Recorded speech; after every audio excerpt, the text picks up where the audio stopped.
আমি দুটো মাছের মাথা ভালো করে হলুদ আর লবণ দিয়ে মাখিয়ে নিচ্ছি।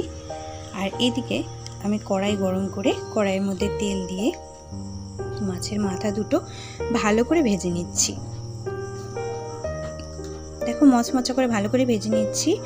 আর আমি এর মধ্যে কিন্তু মাছের ডিমও ভেজে নিয়েছিলাম, যেটা দেখানো হয়নি।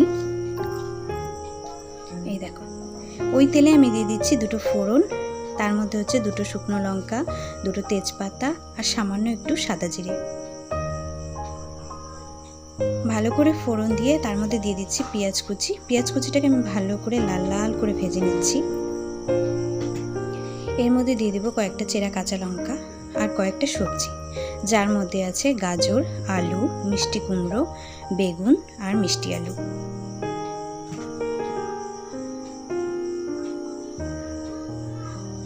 এগুলো ভালো করে আমি একটু ভেজে নিয়েছি, হালকাই ভাজবো। ভেজে নিয়ে তার উপরে দিয়ে দিচ্ছি আমি পুঁই শাক। পুঁই শাকটাকেও আমি ছোট্ট ছোট্ট করে সুন্দর করে কেটে নিয়েছি।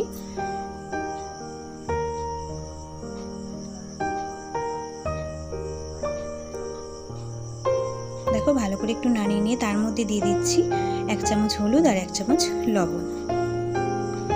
তার মধ্যে দিয়ে দিচ্ছি আদা কুচি আর সামান্য একটু জল দিয়ে ভালো করে আমি এখন একটু ঢেকে নিয়ে সেদ্ধ করে দিচ্ছি। সেদ্ধ হওয়ার পরে আমি দিয়ে দিলাম দুটো মাছের মাথা, ভালো করে একটু ভেঙে দিয়েছি। আর যেহেতু হয়েই আসছে তার মধ্যে আমি একটু কিন্তু ডিমটাও দিয়ে দিলাম। দিয়ে ভালো করে নাড়িয়ে নিচ্ছি। নিয়ে আমি ব্যালেন্স করার জন্য স্বাদটাকে একটু চিনি দিয়ে দিচ্ছি, দিয়ে ভালো করে ভেজে নিচ্ছি। দেখো মাখা মাখা করেই নামিয়েছি। আমি তোমাদেরকে রিকোয়েস্ট করবো একবার মাছের ডিম দিয়েও এটাকে বানানোর, সত্যি অসাধারণ লাগে, খুব ভালো হয়েছিল।